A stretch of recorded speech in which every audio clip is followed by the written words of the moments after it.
রবিবারের মেনু দেখে তো হাজব্যান্ডের মাথা গরম। চিকেন, তিনি একদমই চিকেনটা পছন্দ করেন না খেতে। তো যাই হোক, চিকেন দিয়ে কাল ছিল না, আর মাটন ছিল না, আর তিনিও খুব কাজে ব্যস্ত। 2 দিন চলছে প্রচণ্ড কাজের চাপ, বাড়িতে বসেই প্রচণ্ড কাজের চাপ চলছে, এক মুহূর্তে উঠতে পারেনি। আর এদিকে মাটনও আনা হয়নি, তো চিকেন দিয়ে কালকে লাঞ্চ সারতে হলো। একটু রাগ হলো যে মাটন আনা হয়নি, এখন আর কি করা যাবে, আমিও তো যাইনি। এবার ঘরেও ছিল না মাটন, চিকেন ছিল, তো আমি চিকেন দিয়েই করে দিয়েছি নতুন রেসিপি। কিন্তু খেয়ে তো মুখে একদম সেই মুখে কি হাসি, বলছে বাহ ভালো হয়েছে তো। আমি বললাম দেখো, কোনো কোনো সময় টেস্টও করতে হয়, তাই না? তো যাই হোক, আমার হাজব্যান্ডের কথা থাক। এবার আপনাদের সঙ্গে একটা নতুন কথা শেয়ার করি, সেটা হচ্ছে স্পেনে আসার পর যেটা আমি এখানে জানতে পারি সেটা হচ্ছে এখানকার কারেন্সি কী হয়, এখানকার কারেন্সি হয় ইউরো। তো এখানকার কারেন্সিকে ইউরো বলা হয়। ইন্ডিয়ান কারেন্সিকে যেরকম টাকা বলা হয়, সেরকম এখানকার কারেন্সিকে ইউরো বলা হয়। তো আমরা যেরকম ওখানে 1 টাকা 2 টাকা এরকমভাবে বলি, তো এখানকার কারেন্সিকে বলা হয় যেরকম এখানকার 1 2, এটাকে স্প্যানিশে বলা হয় উনো, দোস, ত্রেস, কুয়াত্রো, সিন্ত্রো, এরকমভাবে ওরা 1 2কে বলে থাকে স্প্যানিশে। তো যাই হোক, এরকমভাবে ওরা বলে।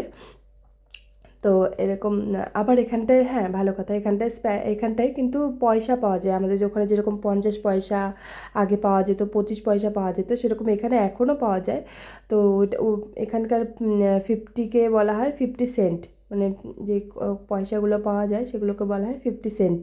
50 সেন্ট পাওয়া যায়, 5 সেন্ট পাওয়া যায়, 2 সেন্ট পাওয়া যায়, 10 সেন্ট পাওয়া যায়, 20 সেন্ট পাওয়া যায়। তো এখানকে সেন্ট বলা হয়।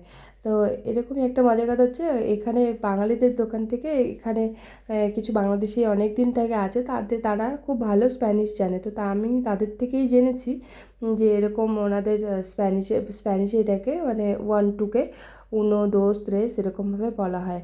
তো ওনারা মজা করে আমাদের সঙ্গে টাকাতে কথা বলে, মানে বাংলাতে যেহেতু কথা বলে, তো আমাদের সঙ্গে ওনারা বলবে তা ভাবি 5 টাকা হয়েছে, তো আমরাও মজা করে বলি তাহলে 5 টাকা দেবো নাকি। তো যাই হোক, এরকম মজার জিনিস আমরা করতেই থাকি, বাইরে থাকি কিন্তু একটু তো মজা করে থাকতেই হবে, কেননা সবসময় তো আর আমরা মানুষ তো একভাবেই চলতে পারে না। তো বাইরে আছি, তো বাইরে একটু মজা করতেই হয়। তো যাই হোক, এই বলতে বলতে দেখুন আমার চিকেনটা রেডি হয়ে গেছে। আমি চিকেনটাকে এইভাবেই বানিয়েছিলাম কাল দুপুরে, একটু নতুনভাবে।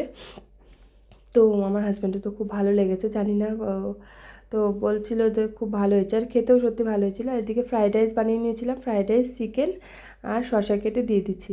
আসলে আমি খুব একটা ভালো ভিডিও বানাতে পারি না। আপনারা যদি মানে যেহেতু আমাকে হাতে করে মোবাইল ধরে ধরে বানাতে হয়, করতে হয়, আর কোনো কোনো সময় আমি বাসনপত্র, মধ্যে আমার কাছে ট্রাইপড নেই।